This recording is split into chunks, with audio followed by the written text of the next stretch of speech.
परमेश्वर को धन्यवाद देते हैं इस मौका के लिए कि उन्होंने हमें फिर एक और मौका दिया है ताकि हम grace covenant church Hindi section के द्वारा आप लोगों के घर पे हम आ सकते हैं। और आज के दिन है वो बाइबल स्टडी जो लगातार हर बुधवार को हमारा होता चलता है।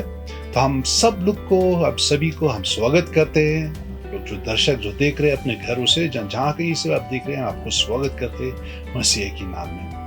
चलिए हम आगे बढ़ने के पहले चलिए हम परमेश्वर की वचन से हम पढ़ेंगे और हम देखते हैं कि परमेश्वर क्या बातें करने चाहता है। तो शुरुआत में मैं पढ़ने चाहूंगा पहले थिस्सलुनीय 5:23 से मैं पढ़ूंगा।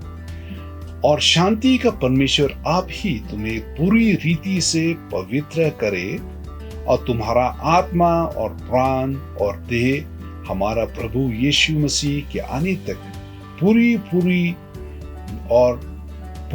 और निर्दोष सुरक्षित रहे। आमीन।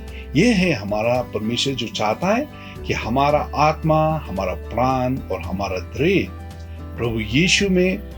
प्रभु यीशु मसीह की आने तक पूरी रीति से निर्दोष और सुरक्षित रहे। चले हम दुआ करेंगे। पिता परमेश्वर, हम आपको धन्यवाद देना चाहते हैं इस मौका के लिए कि आपने इस मौका हमें फिर से हमें दी है परमेश्वर। और हमको धन्यवाद देते हैं परमेश्वर कि आपने हमें नाना प्रकार की भेंट दिया है परमेश्वर। उनमें से एक है आपकी वचन।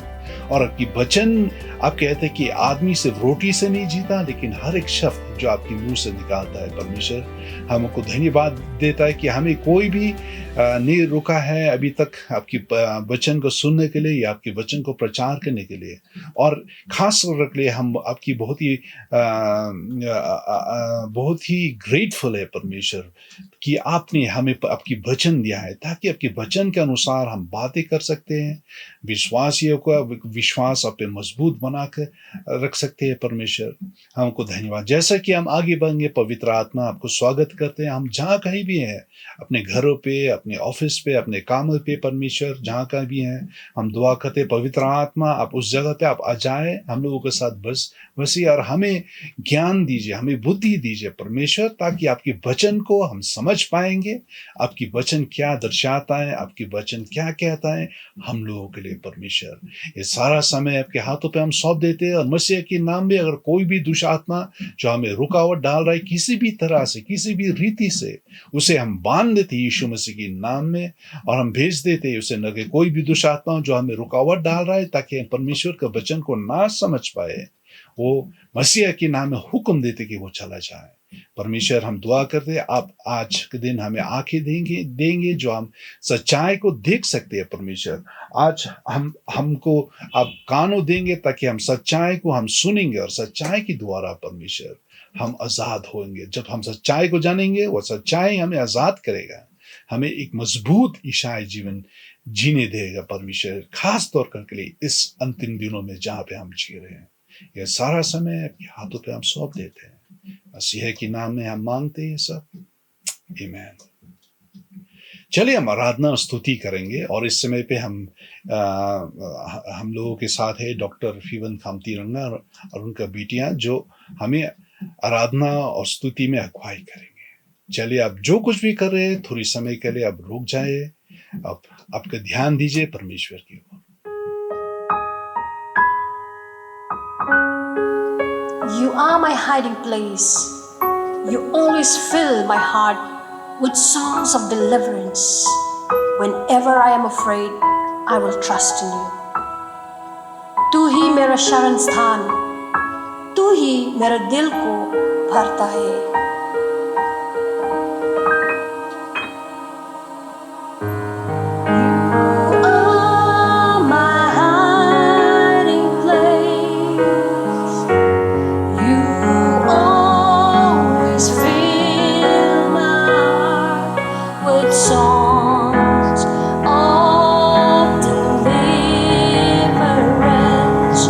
Whenever I am afraid,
भी मैं डरता हूँ, तुझ पे आशा करूँगा,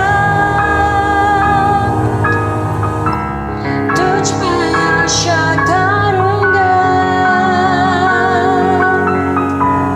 निर्मल भी कहीं में पावन प्रभु की समर में तुझ पर आशा करूँगा,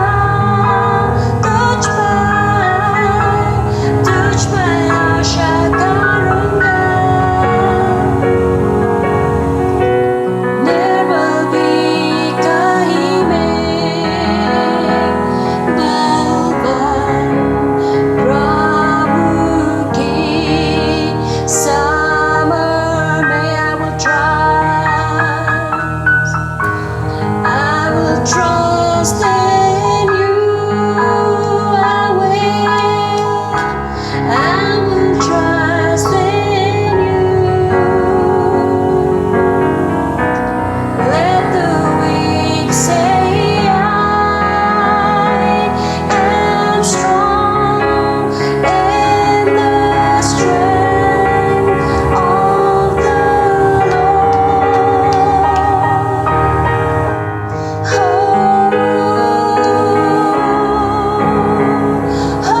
तू ही मेरा शरण स्थान, तू ही मेरा शरण स्थान। You are my hiding place, you are my strong tower in times of need. You are the rock of ages, oh I worship you, oh studi aradhana, studi aradhana, studi Yeshu, amar Yeshu. Oh, I worship you, Jesus, Lord, give you glory. You are my hiding place, oh God. You are the strength of my life. You are my everything, Lord. Oh God, oh we worship. Jesus, you know you are my hiding place. Oh Jesus, Jesus, Lord God, you are my hiding place. Yes, Jesus, Jesus, Lord. Oh God Almighty, we bless you, Jesus, Lord. We trust in you, we God, oh God, oh God. I will trust in you. I will trust in you. Let the weak say I am strong in the strength of my Lord. तुझ पर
we worship you. Oh, oh, Yeshua, tu hi mera shining star, tu hi. Oh, Yerianana, Yeriande, Kirianderiba, say. Yes, Jesus, Lord. We bless you, Jesus, Lord. We worship you, Jesus, because there's no one like you, no one to compare to you, oh God. You are, oh God, our hiding place. In such a time as this, oh God, you are a hiding place, oh God. In the midst of COVID-19, oh God, you are a hiding place. Oh God, Almighty Jesus, Lord God. Oh, we bless you, Jesus, Lord. We bless you, Jesus. We give you glory, honor, and praise. In Jesus' name. और आराधना स्तुति करने में कितना अच्छा लगता है ना। और सोचिए अगर इस धरती पे हम आराधना स्तुति करने में इतना मजा आता है, इतना अच्छा लगता है। मान लीजिए कि जो कुछ भी कठिनाई, जो कुछ भी समस्या है, थोड़ी समय के लिए हम भूल गए। क्यों? आराधना स्तुति का ये ताकत, आराधना स्तुति का ये खूबियां यही है। जब आप पूरा दिल से, पूरा प्राण से, पूरा आत्मा से अब परमेश्वर की आराधना करते। और परमेश्वर का वचन भी क्या कहता है? मसीहा कह रहा था कि परमेश्वर वो ढूंढ रहा है उन लोगों के लिए, वो जो आराधना और स्तुति करेंगे उनको पूरा दिल से, पूरा मन से और सच्चाई में। और हम चाहते हैं कि हम भी इस तरह के अभ्यास करें जब तक हम धरती में हैं, आराधना स्तुति करने में। आमीन। क्योंकि स्वर्ग में जब हम पहुंचेंगे बस वही हम करेंगे, है ना। तो समय को और ना बिताते हुए चलिए हम परमेश्वर के वचन में हम जाएंगे। आमीन। और हमारा शिक्षा जो आज हम लगातार देते आ रहे हैं कई हफ्तों से, वो है अंत समय की शिक्षा। आमीन। या अंत समय की शिक्षा के बारे में। और आज का दिन वो है 5वां भाग जो हम देखने चाहते हैं। आमीन।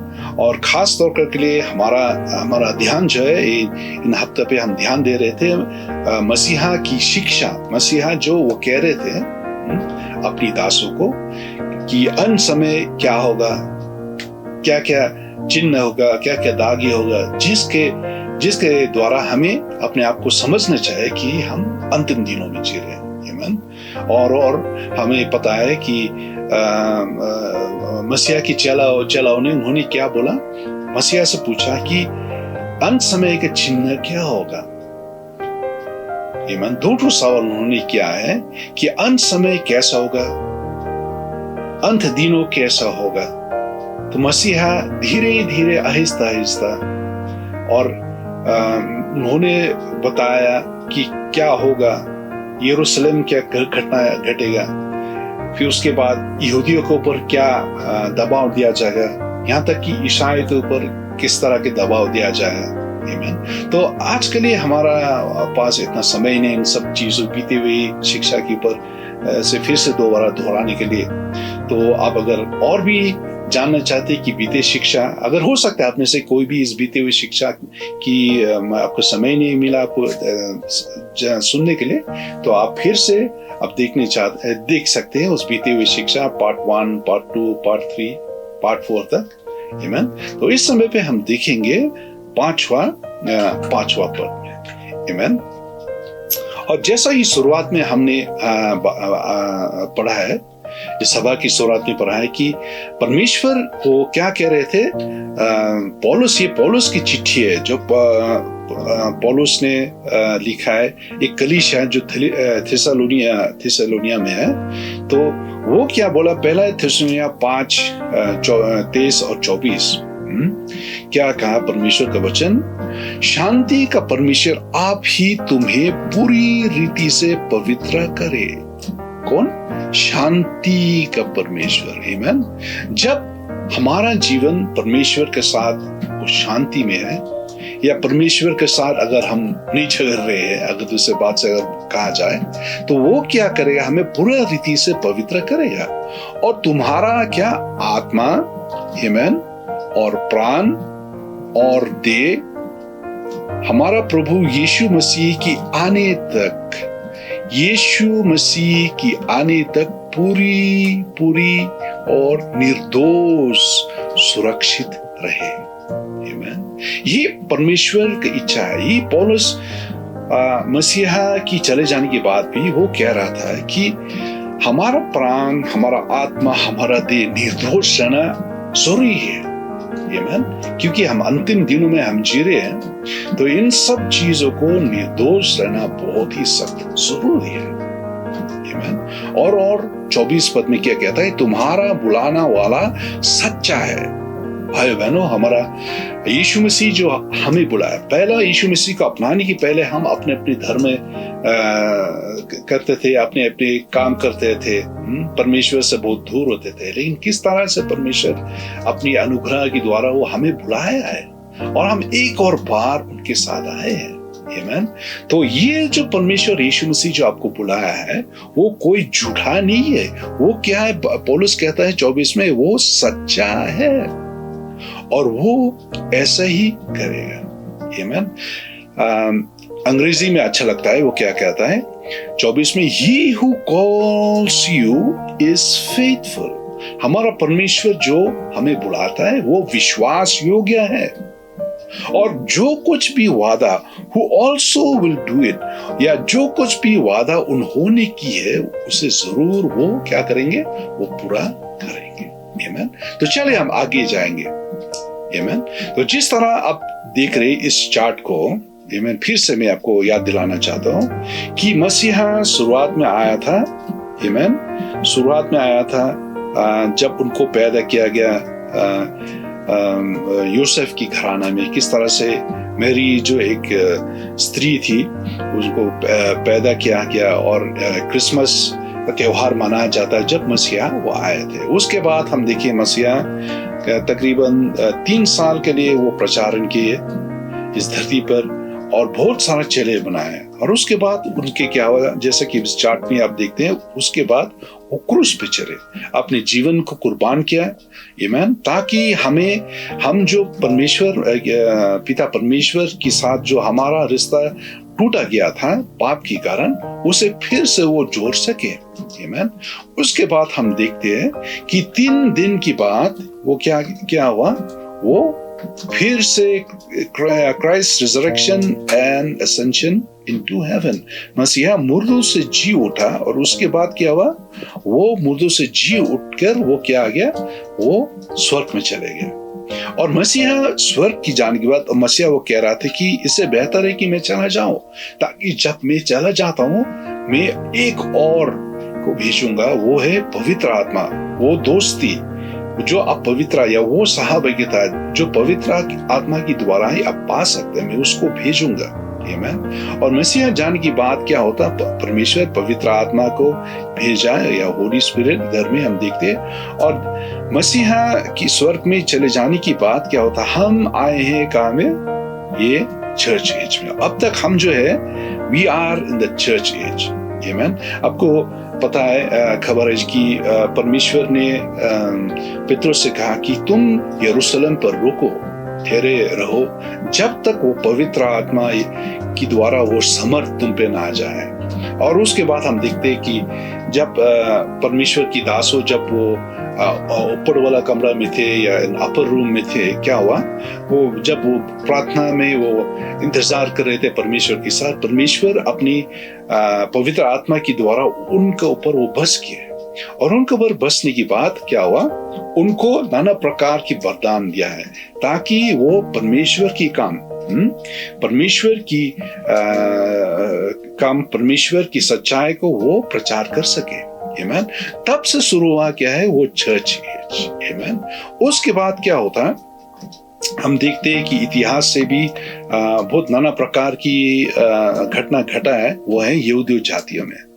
और हम जानते किस तरह से यहूदी जाति भी उस समय पे वो उनके ऊपर तरह तरह की दबाव डाला गया था, और वो उनको दबा किया गया आमीन। वो इस देश के चारों कोने में अपने देश को छोड़कर या वो जगह जो परमेश्वर ने उनको वचन दिया, उनको वचन दिया कि ये सारा जगह जो तुम देखो, जो परमेश्वर ने दिया अब्राहम, इसहाक और याकूब के द्वारा, कि ये सारा जगह जहाँ पे तुम रह रहे हो वो तुम्हारा है। तो उनको क्यों उनको पर दबाव डाला गया? क्योंकि उनके बाद आने वाला पीढ़ी जो है परमेश्वर से भटक गए और उसके बाद परमेश्वर उनका ऊपर दबाव डाला और दुश्मनों ने आके कब्जा कर लिया। आमीन। तो अभी यरूशलेम जो है वो अपना देश का स्वतंत्रता मिला है, सन 1948 में उनको मिला है और उसके बाद ये देश आगे बढ़ते जा रहा है और हम देख रहे हैं इस देश के चारों ओर जो और भी देश है उनको ऊपर बहुत तरह तरह के दबाव डाल रहा है। आमीन। उसके बाद हम देखते हैं तो ये सारा अब तक जो है हम जो ईसाई पृथ्वी जो है या क्रिश्चियन वर्ल्ड जो है सबका सब वो बेसब्री से वो इंतजार करे और दूसरा घटना के लिए वो है क्या? रैप्चर या रैप्चर ऑफ बिलीवर्स। आमीन। जहां मसीहा आएगा सब विश्वासियों को ले जाने के लिए। लेकिन इसके पहले क्या क्या घटना हुआ था उसके बारे में सब कुछ मैंने बता दिया। आमीन। उसके बाद मसीहा की दासों की स्वर्ग में चले जाने की बात रैप्चर में या मसीहा के साथ आमीन क्या होगा हम देखते हैं। अभी जो है मिडिल ईस्ट 7 साल के लिए संकट की समय होगा। जिस तरह आप इस चार्ट में आप देख रहे हैं 7 साल की संकट की समय होगा। आमीन। पहले 3.5 साल में क्या होगा? एक व्यक्ति आएगा जो क्या करेगा? वो समझौता लाने की कोशिश करेगा इज़राइल और दूसरे इज़राइल के चारों ओर जो देश है जो दुश्मन है इज़राइल के साथ, वो शांति बस 3.5 साल के लिए हो रहेगा। उसके बाद क्या हो रहा है? टेम्पल को खड़ा किया जाए, मैंने पहले से बता दिया था। तो उसके बाद क्या, जब टेम्पल बन गया, तीसरा टेम्पल, आमीन, तो वो क्या करेगा? उस स्थान या पवित्र स्थान जहां पे परमेश्वर को पूजा किया गया था, उस व्यक्ति आके वो क्या करेगा? वो कहेगा कि तुम आके मुझे पूजा करो, मैं तुम्हारा भगवान हूं। आमीन। तो ये व्यक्ति वो आएगा ऐसा करने के लिए। जब से वो उस तीसरा टेम्पल में वो बैठ गया, उसके बाद 3.5 साल के लिए लगातार लड़ाई युद्ध होते रहेगा। आमीन। वो इज़राइल का दुश्मन जो होगा इज़राइल के खिलाफ आएगा और उसी समय क्या होगा? मसीहा जो होगा, तो इसी समय जब वो धरती पे वो 7 साल के लिए वो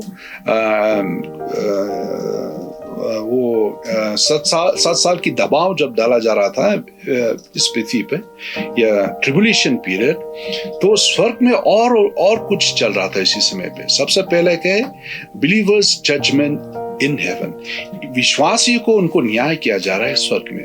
तो ये विश्वासियों का न्याय जो है इसके बारे में मैंने क्या डाला है, तो आप अगर देखना चाहते आप हिंदी सेक्शन यूट्यूब चैनल से आप देख लेना कि क्या विश्वासियों को न्याय किया जाएगा, इसके बारे में भी मैंने शिक्षा दिया। हाँ, सब विश्वासियों को भी न्याय किया जाएगा, लेकिन किस तरह की न्याय वो है आप देख लेना उसे। तो उसके बाद हम देखते हैं marriage supper of the lamb, या धर्मी शादी होगा जहाँ सब लोग जो विश्वासी है या परमेश्वर के कलीसिया जो विश्वासी है वो तैयार किए अपने आप को परमेश्वर को अपनाने के लिए। आमीन। दावत हुआ उसके बाद और माफ करना मुझे, और उसके बाद ही जब ये 7 साल की अंत होने वाला है, उसी समय मसीहा अपनी संत लोगों के साथ वो क्या करेगा? वो आएगा इस धरती पे क्या करने की? इस युद्ध या लड़ाई करने के लिए। और वो लड़ाई का नाम जो कहा जाता है वो है आर्मागेडन वॉर। ये लड़ाई होगी इसमें। आमीन। और उसके बाद इस युद्ध में मसीहा जीतेगा, शैतान को कैद किया जाएगा, उसका 1000 साल के लिए उसको नरक में भेजा जाएगा। आमीन। और उसके बाद शुरू होता है क्या? मसीहा की मिलेनियम या 1000 सालों का राज। आमीन। जहां शांति होगा। आमीन। मसीहा वो राज करेगा 1000 साल के लिए। और उस जगह उधर में हम देखेंगे ग्रेट व्हाइट थ्रोन, उस समय पे होगा ग्रेट व्हाइट थ्रोन जहां पे सब लोग को न्याय किया जाएगा। उन लोगों को जो परमेश्वर यीशु मसीह पर विश्वास नहीं किया, किस तरह से काम उन्होंने किया, उनको न्याय किया जाए। और उसके बाद सब लोग जाएंगे कहाँ में? न्यू हेवन एंड न्यू अर्थ, ये नया स्वर्ग और ये नया धरती पर जाएंगे। चलिए आगे जाएंगे। तो आज का दिन हम देखने वाले मैथ्यू 24 36 से लेकर 44 तक। Matthew 24 36 to 44। तो हम देखेंगे मत्ती 24 36 लेकर 44। आपके पास अगर बाइबल है, अपने बाइबल को खोल लीजिए। आमीन। चलिए हम देखते हैं परमेश्वर का वचन क्या कहता है। उस दिन और उस घड़ी के विषय में कोई नहीं जानता, ना स्वर्ग की दूत हो और ना पुत्र, परंतु केवल पिता। भाइयों बहनों,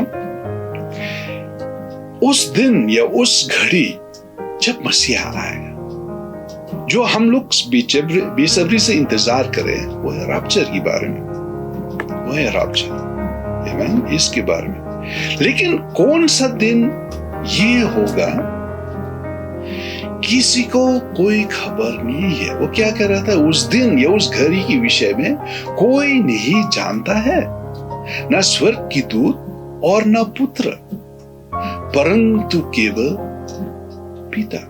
स्वर्ग में जो दूतों जो है वो कोई भी नहीं जानते, हजारों दूतों है स्वर्ग में, और पुत्र भी नहीं जानता है।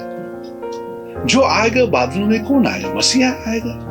लेकिन कौन सा दिन, कौन सा समय, कौन सा घड़ी में, उनको भी पता नहीं, उनको भी खबर नहीं है। सिर्फ कौन जानता है? बाइबल कहता है इस जगह में सिर्फ पिता जानता है।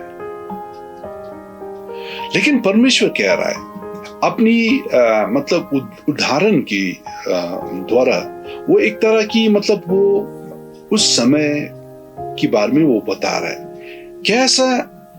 किस तरह की घटना घटने की बाद ही, जब हम चारों ओर हम देखते हैं लड़ाई, युद्ध, जलप्रलय, महामारियां, एक देश एक दूसरे देश के साथ, एक जाति दूसरे जाति के साथ, ये रहा उस तरह की चिन्ह जो हमें समझना है कि ये अंत आने वाला है।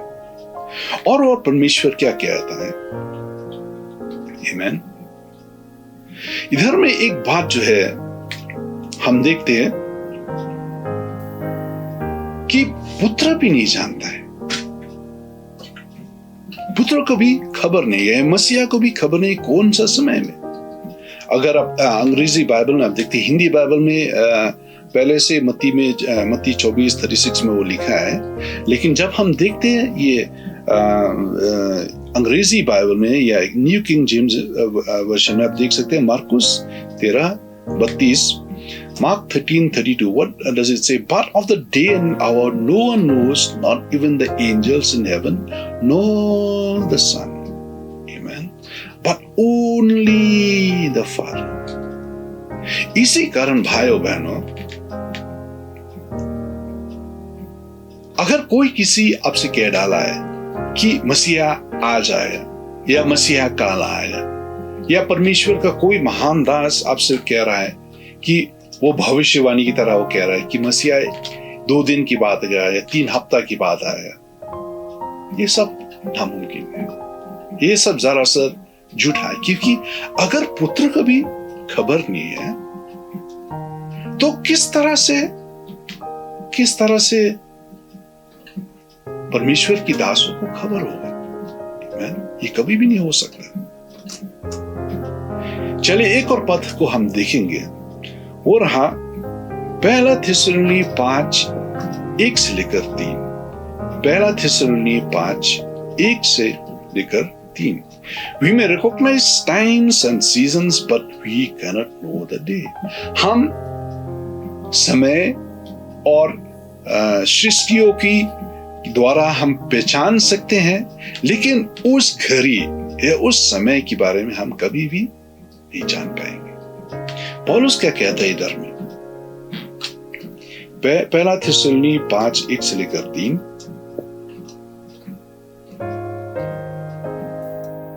पर हे भाइयों, इसी का प्रयोजन नहीं कि समयों और कलों के विषय में तुम्हारा पास कुछ लिखा जाए, क्योंकि तुम आप ठीक जानते हो कि जैसा रात को चोर आता है वैसा ही प्रभु का दिन आने वाला है, क्योंकि तुम आप ही ठीक जानते हो जैसा रात को चोर आता है।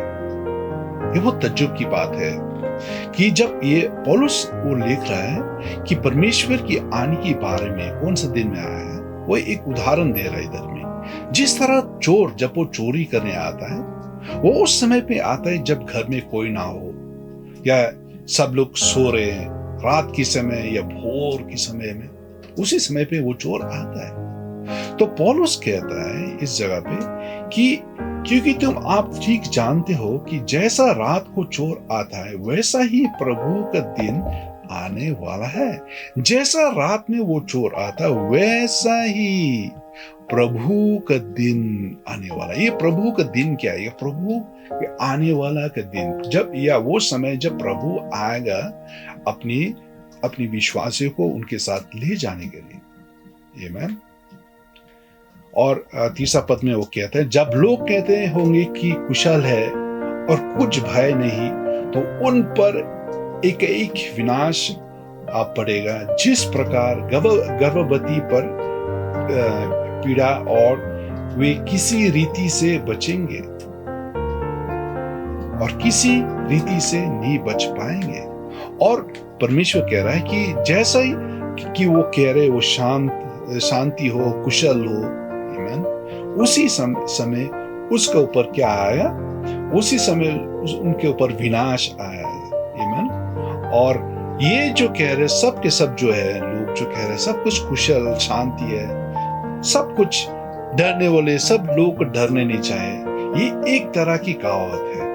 भाइयों बहनों, कभी कभी विश्वास ईसाई पृथ्वी में भी लोग जब वो प्रचार करते हैं, हमें जांचना चाहिए किस तरह से प्रचारण हो रहा है। क्या उनका प्रचारण परमेश्वर के वचन के ऊपर हो रहा है या नहीं हो रहा है? ये एक तरह की गलत तरह से वो आशा दे रहे लोगों को। वो कह रहा है शांति हो, फॉर व्हेन दे से पीस एंड सेफ्टी, वो सब लोग को आशा दे रहे हैं कि भाई शांति के समय, अभी आशा की समय है, सब कुशल मंगल होगा, हमें कोई चिंता की जरूरत नहीं। उसी समय विनाश है, उसी समय मसीह आएगा छोड़ के।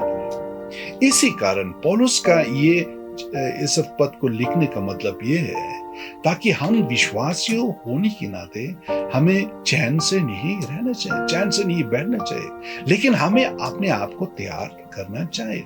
तैयार करना बहुत ही जरूरी है। आमीन। चलिए हम आगे बढ़ेंगे 37। चलिए हम आगे बढ़ेंगे मत्ती 24 37 से लेकर 39। जैसा नूह के दिन थे, वैसा ही मनुष्य का पुत्र का आने भी होगा। आमीन। जैसा नूह के दिन थे, आमीन, इसे भी आप देख सकते हैं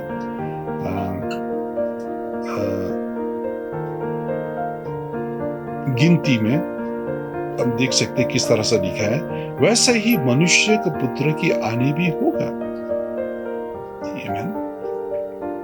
उत्पत्ति, माफ करना, मुझे उत्पत्ति भी आप देख सकते हैं उत्पत्ति 6 से। जिस तरह नूह के समय हो रहा था, जिस तरह लोगों अब नूह के दिनों में वो जी रहा था, उसी तरह वही होगा। But as the days of Noah were, so also will be the coming of the Son of Man. For as in the days of flood, before the flood, they were eating and drinking, marrying and giving in marriage. Amen. क्योंकि जैसे जल प्रलय से पहले के दिनों में जिस दिन तक की नूह जहाज पर न चला, उसी दिन तक लोग खाते पीते थे और उनमें विवाह होते थे, और जब तक जल प्रलय आकर उन सबको बहा न ले, तब तक उनकी कुछ भी मालूम न पड़ेगा। आमीन। परमेश्वर मसीह इधर में कह रहा है कि जिस प्रकार नोआ के दिनों में हो रहा था, उसी प्रकार वैसा ही होगा इन दिनों में कि लोग अपने अपने कामों पे वो व्यस्त थे। उनमें से वे खाते पी रहे थे, उनमें से शादी विवाह में व्यस्त थे, आमीन। उनमें से कोई कोई जो अपने अपने कामों पे व्यस्त थे। और जब तक जल प्रलय नहीं हुआ तब वो सब के सब अपने कामों में बिजी थे, अपने कामों में वो व्यस्त थे। उस दिन या उस पल तक या उस घंटी तक जब जल प्रलय हुआ या जल वर्षा जब आया, उस समय तक ही उनको एहसास हुआ कि भाई ये जो नूह जो है जो वो प्रचार कर रहा था। और जिस तरह हम देखते इतिहास से, नूह को इस जहाज को बनाने में लगभग 100 साल लग गया उनको उसको बनाने में। और जब से परमेश्वर ने नूह को मतलब वो उस हुक्म दिया कि वो ये जहाज को बनाया एक पहाड़ी पर्वत के ऊपर, वो उस दिन से वो एकदम व्यस्त हो गया लकड़ी को, तरह तरह की चीजों को, वस्तुओं को इकट्ठा करने के लिए, ताकि वो उस जहाज को बना पाए। और इस जहाज को तरह तरह की वस्तुओं को इकट्ठा करने में बहुत ही समय लग गया। और हम देखते हैं जब से वो जल प्रलय होने की पहले वो लगातार रात को शाम को वो प्रचार कर रहा था अपने निवासियों से, उस जगह की अपनी अड़ोस पड़ोस से, अपने दोस्तों, अपने रिश्तेदार से वो प्रचार कर रहा था कि सब लोग मन फिराए, अपनी कामों का वो पश्चाताप करे और परमेश्वर पर मन फिराए, क्योंकि परमेश्वर जल प्रलय भेजने वाला है। लेकिन कोई भी नहीं सुन रहा था उसका, कोई भी कान नहीं दे रहा था। वो अपने अपने कामों पे व्यस्त थे, अपने कामों पे वो हंसी खुशी मना रहे थे। और परमेश्वर यीशु मसीह वो कह रहा है कि जब तक वो जल प्रलय नहीं हुआ तब तक वो क्या कर रहे थे, उनको मालूम नहीं पड़ रहा था कि नूह की बातें जो है वो सचमुच सच्चा है। आमीन। और मसीहा एक उदाहरण में वो कह रहे हैं कि जिस तरह लोगों उनके समय पे वो कर रहे थे, उसी तरह मनुष्य की पुत्र की आने भी होगा। और जिस तरह वो जल प्रलय हुआ, जल प्रलय आने के लिए लोग व्यस्त थे, और जिस तरह अचानक सा वो वर्षा आया और जल प्रलय हुआ और पूरा गांव, पूरा देश एकदम पानी से भर गया, आमीन, उसी तरह परमेश्वर के पुत्र के आने में भी वैसे ही होगा। आमीन। कोई भी बच नहीं पाएंगे। चलिए आगे देंगे एक और उदाहरण। हम देखते हैं कि नूह के दिन में इसी शिक्षा को जब मसीहा उदाहरण दे रहा था, एक और हम देखते हैं परमेश्वर की दास जो है लूका, वो उन्होंने भी रिकॉर्ड किया है लूका 17 में। चले हम देखेंगे लूक 17:26 से लेकर 30। आमीन। क्या कहता है? आपके पास का बाइबल है, आप बाइबल से भी आप देख सकते। जैसा नूह की दिन में हुआ था, वैसा ही मनुष्य के पुत्र की दिनों में भी होगा। जिस दिन तक नूह जहाज पर न चढ़ा, उस दिन तक लोग खाते पीते थे और उनमें विवाह होते थे। तब जल प्रलय न आकर उन सब को नाश किया। और जैसा हम देखते हैं कि लोग व्यस्त थे उस समय तक, until the day that Noah entered the ark, कि उस दिन तक जब नूह ने क्या किया, वो जहाज पर नहीं गया, तब तक वो अपने कामों पे व्यस्त थे। लेकिन जब नूह परमेश्वर की आवाज सुना है और उसी साथ ही साथ वो क्या किया, वो अपनी घर परिवार, जानवर, वस्तु, पशु पक्षी को साथ कर जब अंदर में गया जहाज पे, आमीन। और जब परमेश्वर ने बोला जहाज की दरवाजा को बंद करने के लिए, जब जल प्रलय, तभी लोगों को एहसास हुआ मसीहा वो कह रहा है कि वैसा ही होगा परमेश्वर की या पिता की या मनुष्य के पुत्र की आने की समय। एक और नमूना दिया, वो है लूट। Likewise, as it was also in the days of Lot, they ate, they drank, they bought, they sold, they planted, they built. But on the day that Lot went out of Sodom, it rained fire and brimstone from heaven and destroyed them all. और जैसा लूट के दिनों में हुआ था, Amen? और जैसा लूट के दिनों में हुआ था कि लोग खाते पीते, लेन देन करते थे, पेड़ लगाते और घर बनाते थे। देखिए, खाना पीना, लेन देन या पेड़ लगाना, अपने कामों में व्यस्त होना, ये पाप नहीं है। लेकिन अगर हमारा ध्यान, हमारा नजर खाली इन सब चीजों में लगातार लग रहता है 24 घंटे के लिए, तो हम अपने आप को कठिनाई में हम डालते हैं। इसका मतलब है कि हमें जब अपने अपने कामों पे जब हम व्यस्त हैं, हमें साथों साथ नहीं भूलना चाहिए कि परमेश्वर की आना बहुत ही नजदीक है और परमेश्वर कोई भी समय पे वो आ सकता है। 29 में क्या कहता है? परंतु जिस दिन लूट सदोम से निकला, उस दिन आग और गंधक आकाश से बरसी और सबको नाश कर दिया। आमीन। जब तक लूट वो सदोम में था, तब तक कुछ भी नहीं हुआ। लेकिन जब लूट परमेश्वर से आवाज सुना कि तुम निकाल जाओ अपने घर परिवार के साथ, तब तक लोग यही कर रहे थे। वो खाते थे, पीते थे, लेन देन में लगा रहते थे, पेड़ लगाते थे, शादी विवाह करते थे। आमीन।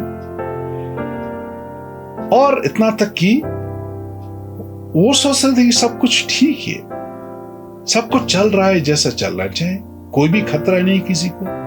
लेकिन जब परमेश्वर ने उनसे कहा कि तुम निकाल जाओ, तभी परमेश्वर ने क्या, आकाश से क्या हो, गंधक आया और आग बरसा और सबको नाश कर दिया। तो इन दो उदाहरण से जो मसीहा ने दिया है, वह नूह और लूत के जीवन से हम क्या सीख सकते हैं कि नूह के समय पे देयर वाज सैतानिक इन्फिल्ट्रेशन। भाइयों बहनों, अगर आप इस नूह की कहानी के बारे में और गहर से आप जानना चाहते हैं, आप उत्पत्ति पढ़ना, जेनेसिस 6:1-12। आमीन। उनके बारे में पढ़े, तब आप देखेंगे कि मसीहा ने क्या, मतलब उस समय पे लोग किस तरह से वो अपने जीवन वो जी रहे थे। आमीन। तो हम देखते हैं कि सबसे पहला परमेश्वर जब उदाहरण दिया, उस समय पे क्या हो रहा था? देयर वाज सैतानिक इन्फिल्ट्रेशन, या शैतानी घुसपैठ हो रहा था उस समय पे। हर लोगों को एहसास नहीं हो रहा था कि वो शैतान के साथ वो हाथ मिलजुल कर वो काम कर रहे थे, गंदी बुरी आम काम कर रहे थे। आमीन। यहाँ तक कि वो कुछ भी नहीं सोच रहे थे, वो सोच रहे थे कि जो कुछ भी वो करे वो सच्चा है।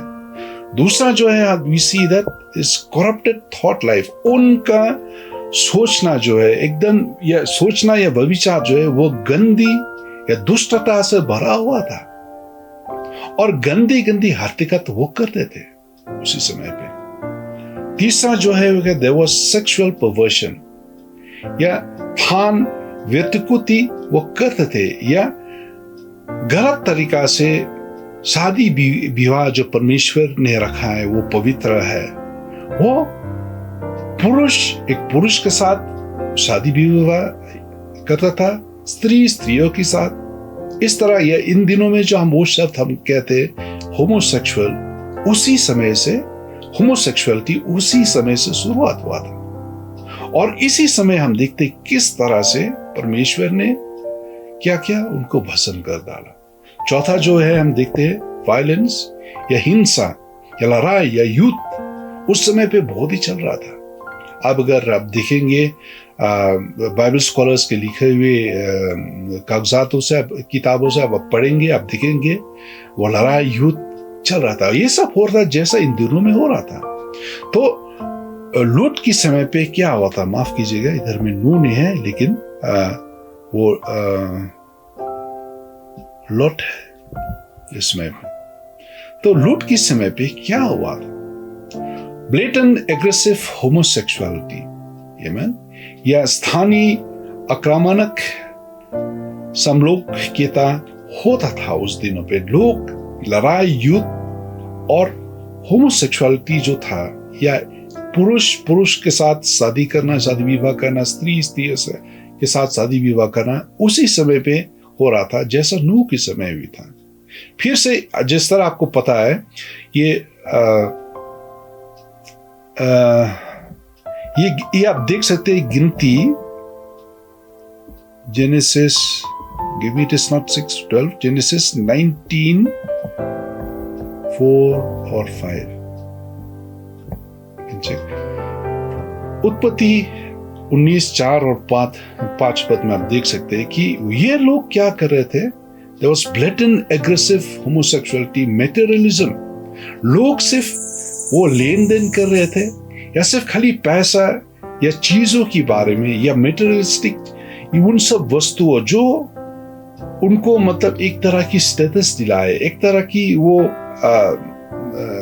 गर्व दिलाए कि वो उनके पास सब कुछ है, गाड़ी घोड़ा है, उनके पास धन संपत्ति है, चीज है। तो वो सोचते इन सब चीजों के द्वारा उनको मतलब उनका स्टेटस और भी बढ़ गए। ये लोग जो इसी तरह ये शब्द मटेरियलिज्म जो है उसी चीजों को वो दर्शाता है कि लोग सिर्फ अपनी चीजों के बारे में, सिर्फ अपनी वस्तुओं के बारे में वो सोचते थे और किसी के विषय में वो नहीं सोचते थे। आमीन। लेकिन हम देखते इन सबों में बट नोआ वॉक्ड विद गॉड।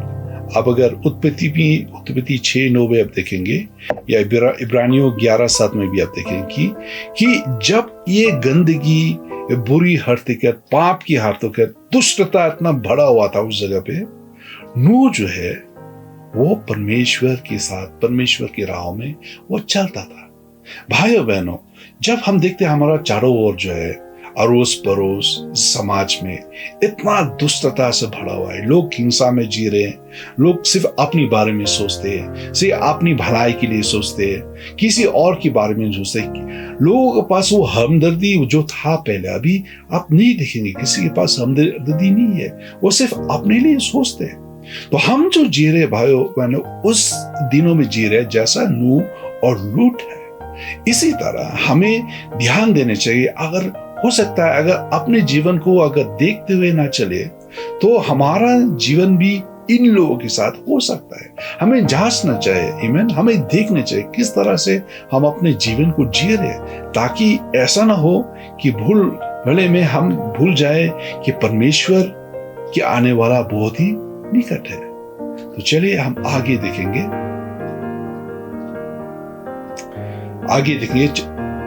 मत्ती 40 और 41,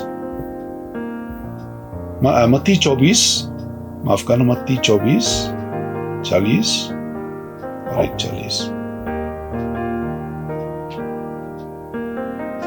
Then 2 men will be in the field, one will be taken and other left. और इस जगह पे हम देख रहे हैं मसीहा जो है वो बता रहा था कि there's a sudden final separation of believers from unbelievers. गैर विश्वासियों से विश्वासियों का अचानक अंतिम अलग किया जाए, गैर विश्वासियों या अविश्वासियों। आमीन। परमेश्वर यीशु मसीह कह रहा था 40 पद में, उस समय में 2 जन खेती में होंगे, एक ले लिया जाएगा और दूसरे को छोड़ दिया जाएगा। 2 व्यक्ति खेतों में वो काम करेंगे। 2 व्यक्ति अपने सिर्फ खेती में, अगर हम उदाहरण देते हैं हम लोग इन दिनों में, 2 व्यक्ति अपनी दफ्तर पे, अपने ऑफिस में या अपनी काम पे वो व्यस्त होंगे, लेकिन अचानक तेज से आवाज आया, एक को लिया गया और दूसरे को छोड़ दिया गया। ये कैसा हो सकता है? इसी कारण भाइयों बहनों हम देखते मसीह कह रहा है कि जो विश्वासी है उनको परमेश्वर आके अचानक छीने है, लेकिन जो अविश्वासी है, जो अपने जीवन पाप से में जी रहा है या इस दुनिया के साथ समझौता से वो जी रहा है अपने जीवन, उनको क्या किया जाए? उनको छोड़ दिया जाए। 41 दो स्त्रियां चक्की पीसते रहेंगे, एक ले लिया जाएगा और दूसरे को छोड़ दिया जाएगा। आमीन। ये बहुत ही डरने की बात है भाइयों बहनों। अगर आप और हम अपने कामों में इतना व्यस्त है कि हम ध्यान नहीं दे रहे अपने जीवन को, मसीह कह रहा है जिस तरह लूट के समय पे अचानक हुआ, अचानक जल प्रया हुआ, जल की वो लेवल, पानी का वो लेवल जो है अचानक बढ़ते गया और लोगों को एहसास हुआ जब वर्षा आया, एक दिन के लिए नहीं रुक गया, दूसरे दिन के लिए उनको एहसास हुआ कि लूट जो प्रचार किया, लूट जो प्रचार किया, उन सब चीज उनका कहना सब का सब सच्चा था और वो मन फिराने की कोशिश की, लेकिन समय बहुत देर हो चुका और कुछ किया नहीं जा सकता है। आमीन। उनका अंतिम समय में उनको सहना पड़ा, लेकिन लूट और उनका परिवार जो है, क्योंकि उन्होंने परमेश्वर की आज्ञा का पालन किया, वो बच गए। आमीन। भाइयों बहनों, इसलिए हमें जांचना चाहिए, क्योंकि मसीहा जब आएगा एक झलक में आएगा, एक पल में आएगा। आपको उस पल में आपको अपने आप को तैयार करने के मौका ही नहीं मिलेगा। अगर हमें तैयार करना है तो अभी है जो हमें अपने आप को तैयार करना चाहिए। आमीन। और इसी तरह हम देखते हैं लूका भी इसको रिकॉर्ड किया, लूक 17:34-35। हम देखते हैं वो क्या कह रहा है लूका इस जगह पे। आपके पास अगर बाइबल है आप भी आप देख सकते हैं साथों साथ इस पद में। लूका 17:34-35। मैं तुमसे कहता हूं उस रात दो मनुष्य एक खेती पर होंगे, एक खाट पर, माफ करना, दो मनुष्य एक खाट पर होंगे, एक लिया जाएगा और दूसरे को छोड़ दिया जाएगा। दो स्त्रियां एक साथ चक्की पीसते रहे होंगे, एक लिया जाएगा और दूसरे को छोड़ दी जाएगा। आमीन। परमेश्वर की दासों ने जब उन्होंने परमेश्वर की शिक्षा को सुना है तो उन्होंने रिकॉर्ड किया परमेश्वर यीशु मसीह का ये कहना कि वो दिन, मत्ती भी रिकॉर्ड किया जिस तरह हम देखते हैं ऊपर में, और इसी तरह लूका भी रिकॉर्ड किया। आमीन। मत्ती रिकॉर्ड किया 24:40 में, लूका 17:34 और 35 में हम देखते हैं वो रिकॉर्ड किया। वो कह रहा है कि उस दिन जब मसीहा आएगा, या उस दिन जब परमेश्वर का पुत्र आएगा, वो एक पल में होगा, जब लोगों को मतलब अचानक से होगा। लोगों को मतलब जिस तरह हम अपने आंखों को बंद करते हैं और आंखों को खोलते हैं, एक पल में मसीह आएगा और लोगों को तैयार करने का मौका नहीं मिलेगा। इसलिए भाइयों बहनों, हमें जब समय है, हम अपने आप के अपने जीवन पर मतलब अपने जीवन पर मतलब इतना गंभीर तरीका से हमें लेने चाहिए, ये सोचते हुए कि भाई ऐसा ना हो कि हम जब मसीहा आए वो हमें छोड़कर चला जाए। हम उनमें से ना हो जो मसीहा आता है हमें अपने दफ्तरों पे, अपने काम पे छोड़ दिया गया और हमें एहसास नहीं है। जिस तरह आप देख रहे हैं इस वीडियो में, चलिए हम देखेंगे इस वीडियो में कैसे है।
परमेश्वर क्या कहता है?